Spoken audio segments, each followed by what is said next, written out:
Hare Krishna, welcome back to my channel. I am Radhika Piyari and today I am going to share with you the glories of Bhaimi Ekadashi.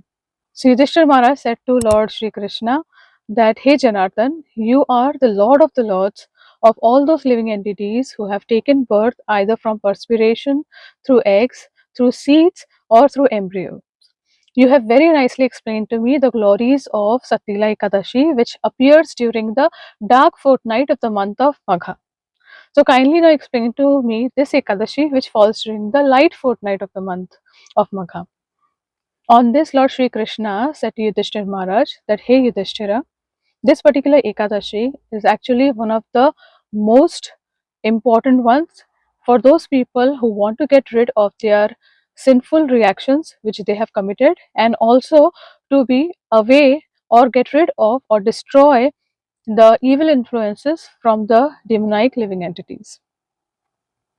Anyone who is going through the burden of ghostly existence or getting affected by the burden of ghostly existence, those people should definitely fast on this particular Ekadashi. This is a very important fast for those living entities or for the spirit souls who want to not get bothered by the ghostly existence.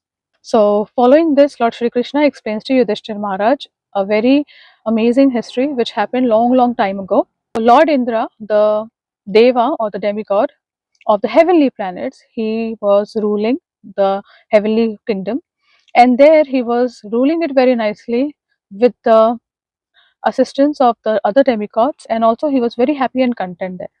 Now there was a forest called Nandana forest where he would be rejoicing, he would be having his relaxation time. So there around like 50 millions of apsaras would perform activities like dancing, singing for his pleasure. He would drink the celestial nectar and he would relax there and he would enjoy the company of all these apsaras and also the musicians. So once the same activity was going on and Lord Indra was sitting there enjoying this company of all these apsaras and musicians, now the chief among the Gandharvas, which is called Chitrasena, he was also present there with his wife called Malati and the beautiful son Malyavan. Now this Malyavan was very handsome, and he is also one of the Gandharva who was playing the music, doing the activity in order to please the Lord Indra. Now there appeared an Apsara, her name was Pushpavati. Now this Pushpavati, she was very attractive. Her actually in the scriptures it is explained that how beautiful she looked. So her eyes were like this white that it touched her ears. Her lips were like lotus petals. Her face was like moonlight. Her waist was like very thin, like the size of a fist, and her entire bodily features represented the prime of youth. So she was very attractive, and she got mesmerized after seeing Malyavan. And Malyavan also understood, and he also looked at her, and he also got enchanted and captivated by her beauty. So the both of them were very much attracted. Now they came there to perform service for Lord Indra to please him. But because they both got infatuated with each other, there was this rhythm of music, all the dancing and pronunciation of the mantra in order to praise Lord Indra, that was getting affected. Dancing rhythm was not happening properly, the music pronunciation was not coming out properly, the music playing was not happening. So Lord Indra found this disturbing, and he right away understood the source of it, why that happened. So he could see that because of Malyavan and Pushpavati this was happening. So he got very offended. Right away he stopped that and he called upon both of them. And he said that you are thinking me to be a fool, like you think that you both are actually infatuated by one another, and you're just mocking me by showing me that you are trying to please me, but actually you are just lustful for one another. So because of this offense, Lord Indra curses them, and he says to them that I curse you right at this moment that you will fall down from this heavenly plane and go and become hobgoblins, means pisachas, and you will reside on the earthly plane.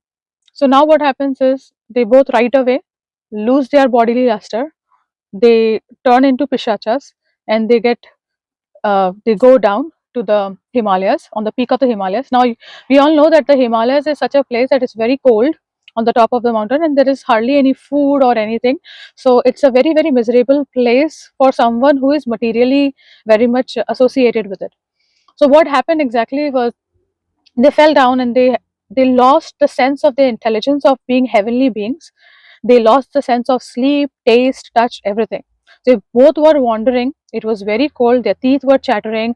They had their body was shivering because of the cold. Couldn't eat or drink anything, even if they tried to. Because of this miserable condition, Malyavan actually spoke to Pushpavati that what kind of sinful activities really we did that we have to go through this kind of existence.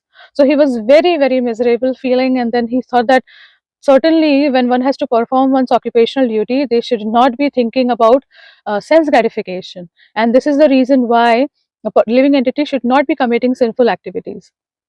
So by thinking this, they felt like a lot of misery inside their heart, and they started roaming. Now, in this miserable feeling and condition, they forgot about drinking anything, eating anything, even actually killing anyone, because Pishachas are actually known to harass human beings or even like other beings. So they did not even do that.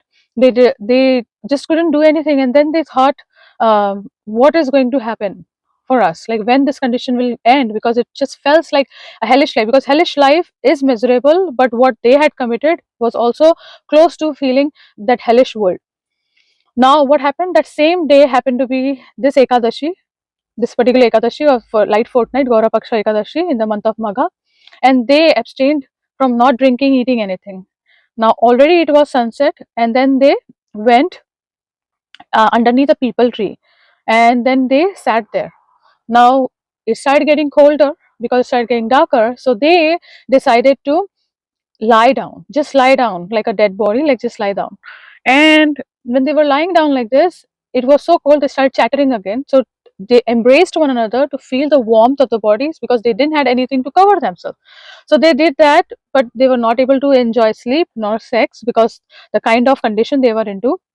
So they decided to just lie down like that. And because they performed unknowingly this fast of Ekadashi, after it was the next day, the Dwadashi day, they actually gave up their demonic form, this Pishacha body, and they actually took the form of the celestial being or the heavenly being again. And they were amazed to look at each other, and they realized that what had happened, because they got their heavenly intelligence back. So they came to know that they actually got their form back, and they got rid of this very, very difficult curse of Lord Indra, just because they performed this Ekadashi, this fasting, in order to please the Supreme Lord, that also unknowingly. So now they go back to the celestial world, and they go to Amravati, the city where Lord Indra resides and rules, and they presented themselves in front of Lord Indra, bow down to him, and Lord Indra was completely amazed. He said that, what happened? I had cursed you both to actually go into the miserable existence of Pishacha body, and how did you get rid of that kind of body? Then both of them explained to him the fasting which they did towards, in order to please the Supreme Personality of the Lord. Unknowingly, they performed this fasting to please him, and this is what happened. They got rid of that hellish condition. Lord Indra was very pleased, and he said that anyone who worships Lord Vishnu or Lord Shiva is actually as worshipable to me, and they are someone who will be remembered and worshipped by me. So he got so happy with them that he allowed them the freedom to enjoy themselves on the heavenly plane wherever they go. So he was very kind of happy with them. So Lord Shri Krishna said to Yudhishthira Maharaj that, hey Yudhishthira, anyone who is sincere should fast on this particular Ekadashi, because this Ekadashi also helps one destroy the sin of killing a twice born Brahmana. If one fasts on this particular Ekadashi, then they have actually performed all kinds of sacrifices, they have visited all kind of holy places, performed all kinds of austerities.